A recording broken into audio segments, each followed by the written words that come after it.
नमस्कार, मैं पूनम और आप देखना शुरू कर चुके हैं सरल न्यूज। आपको बता दें कि समाजवादी पार्टी के प्रमुख अखिलेश यादव का एक बयान वायरल हो रहा है कि भाजपा को दुगंध पसंद है, जब भी वो गौशाले खोल रही है, और सपा को सुगंध पसंद है, इसलिए इत्र पार्क खोल रही है। तो इसी को लेकर भारी बवाल कर चुका है। तो सीधा जनता से जुड़ेंगे, जानने की कोशिश करें कि अखिलेश यादव के बयान से कितना सहमत है। क्या नाम है सर? सर मैडम एक के चौबे।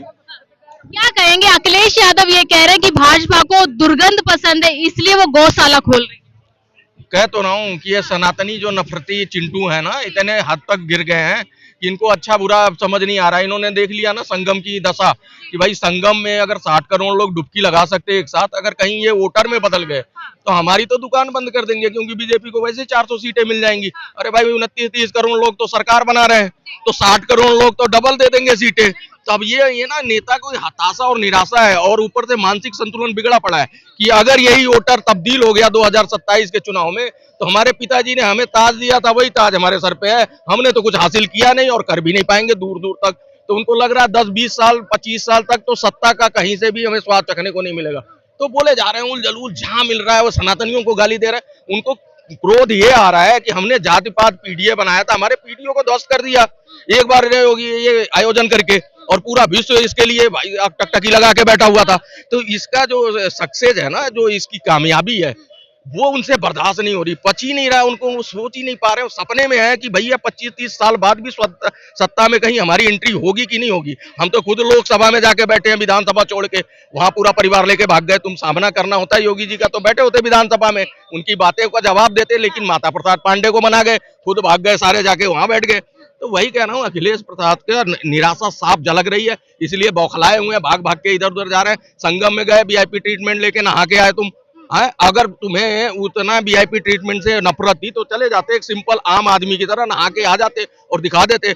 आपने धरती पुत्र बना के अपने पिताजी की वहां मूर्ति लगाई, कोई गया नहीं। पर संगम में भी तो सवाल उठ रहे थे कि जितने लोग मरे उनका डाटा छुपाया जा रहा है योगी के राज में। आपके पास है, आप लेके चले जाओ, कौन कोर्ट खुली हुई है सबके लिए, अदालतें सबके लिए।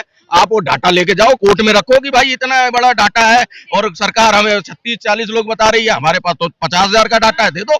फिर कोर्ट उस पर संज्ञान लेती है, देखो उस पर इंक्वायरी होगी, और दूध का दूध पानी का पानी। लेकिन नहीं, जनता को बरगलाना है ना, लोगों को झूठ बोलना है कि भैया वहां तो लाशें दबी हैं, वो तो पानी दूषित था, तो वहां पे तो भगदड़ कई जगह मच गई। तो दो ना सबूत, लाके दो, रखो जाके, कोर्ट में जाके रख के अपना वो फैसला लो। आपके पास तो फौज है वकीलों की, और ये नैरेटिव सेट करते हो तो उसके लिए दिखाओ भी जनता को कि देखो हम सच्चे हैं। क्यों नहीं बता रहे? क्या लग रहा है, भाजपा दुर्गंध फैलाती है क्या?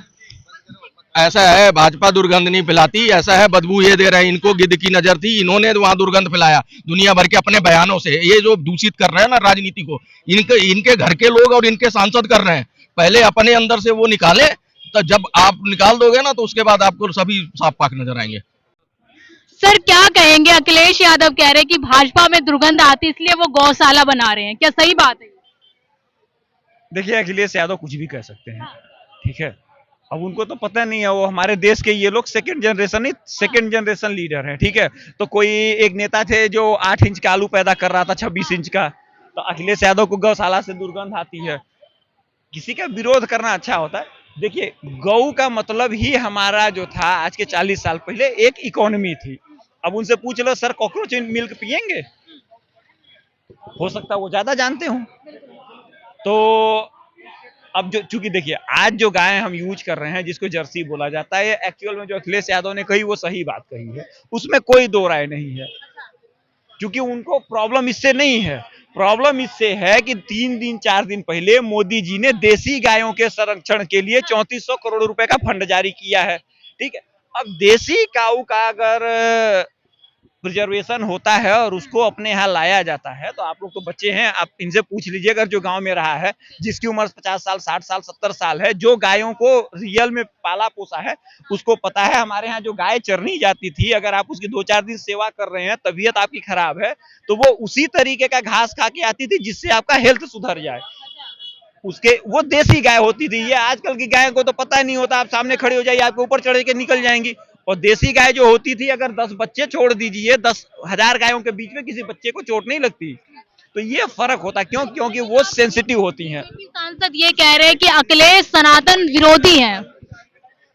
अब देखिए, सनातन विरोधी होने का टैग तो किसी को भी लगाया जा सकता है। जो सही बात करेगा वो सनातन विरोधी हो जाएगा। सही बात है, अखिलेश यादव सही बोल रहे हैं। भैया, मैंने ये बात नहीं करी है। मैं जो बता रहा हूँ, जो हकीकत है, मैं उसकी बात कर रहा हूँ। जिसको नहीं भरोसा हो गौशाला में जाके देख ले, हाँ, जाके देख लो ना। आप 4 देसी गाय रख लो और 4 जर्सी गाय रख लो, दोनों का जाके निरीक्षण कर लीजिए, पता लग जाएगा क्या सही है क्या।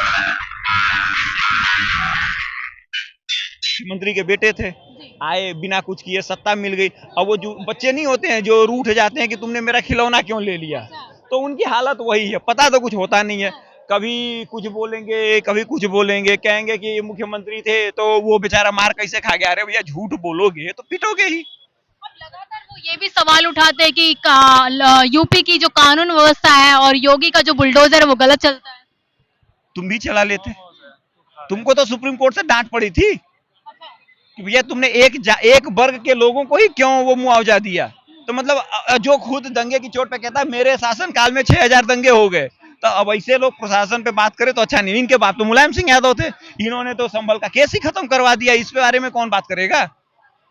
आपकी करतूतें ऐसी हैं कि आप किसी पे सवाल उठाने से पहले 100 बार सोचिए। आपके वहां जितने लोग हैं सब कहते हैं समाजवादी माने गुंडा होता है। कौन नहीं बोलता। कितने लाठी चार्ज किए, कितने दंगे कराया, सारा कुछ कर लिया, हुआ ना, पुलिस वाले से लेके हर जगह तक। तो ये लोग फ्रस्ट्रेशन में है कि हमें करना क्या मालूम नहीं।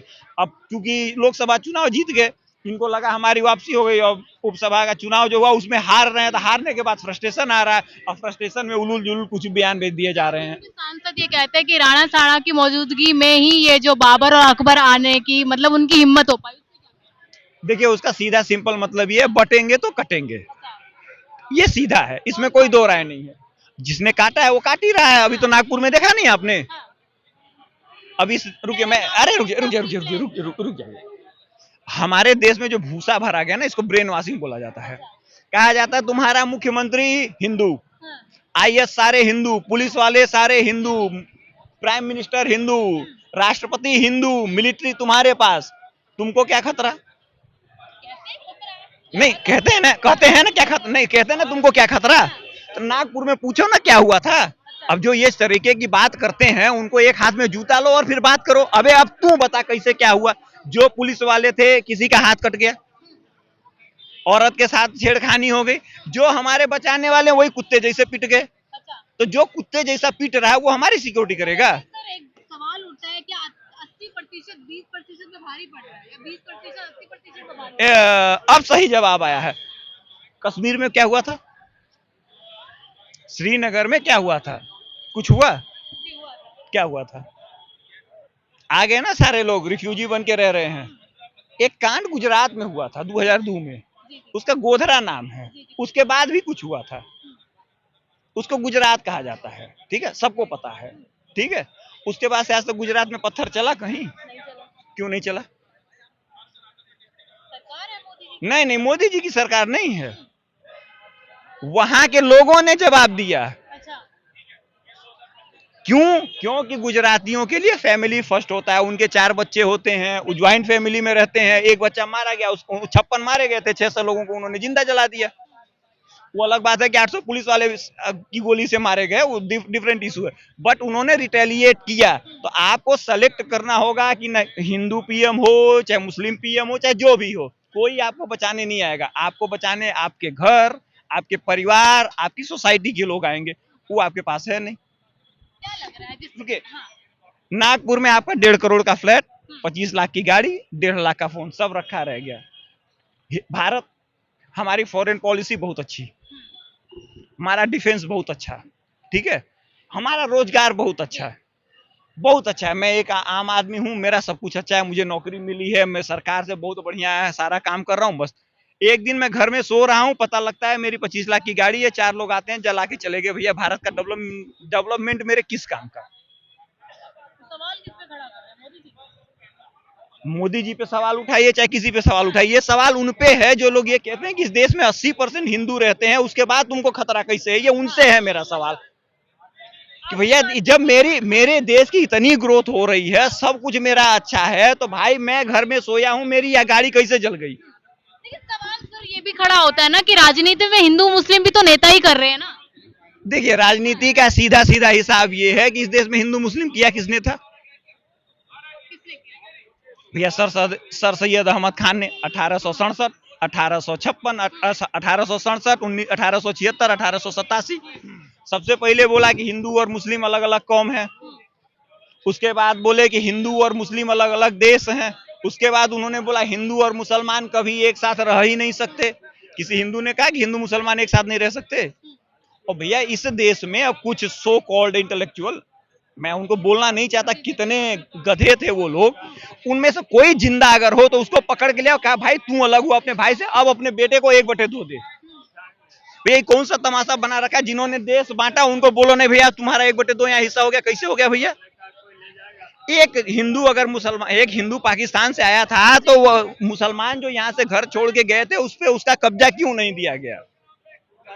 जो मुसलमान पाकिस्तान में उतरा, जो ही घर मिला हिंदू सिख पंजाबी का, उसने लिया, कब्जा कर लिया, वो उसका होगा। यहाँ वक्फ बोर्ड को दे दिया गया, क्यों भाई?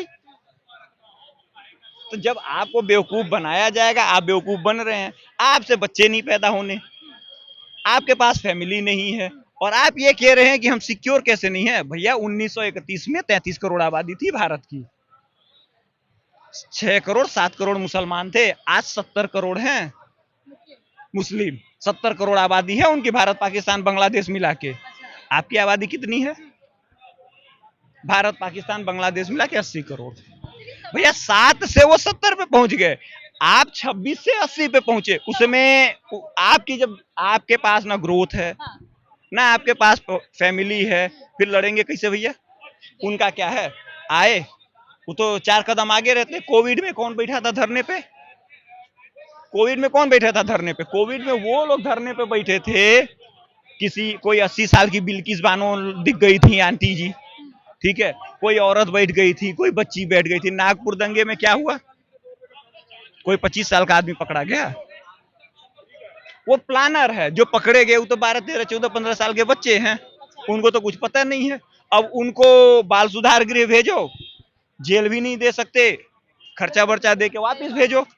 तो भैया गाड़ी जली हमारी, घर जला हमारा, अब बाल विकास के नाम पर टैक्स का पैसा हमारा, सुधारने का पैसा हमारा। तो भैया हम तो 80% होने के बाद खाली पीटी रहे हैं, ठीक है? तो इस तरीके से काम नहीं चलेगा। देखिए एक चीज ध्यान रखना पड़ेगा, या तो आप कश्मीर हो जाइए या तो गुजरात हो जाइए, सेफ रहना है तो यही 2 ऑप्शन आपके पास है। Thank you. इस तरीके से अखिलेश यादव का बयान है कि भाजपा दुर्गंध फैलाती है इसलिए वह गौशाला खोल रहे हैं। इसको लेके लगातार लोगों का कहना है कि जो अखिलेश यादव है वो सनातन विरोधी है और लगातार वो ऐसी बयानबाजी करते रहते हैं। लेकिन आप लोगों की क्या राय है, हमें कमेंट बॉक्स में जरूर शेयर कीजिएगा। मैं पूनम, आप देख रहे हैं सरल न्यूज।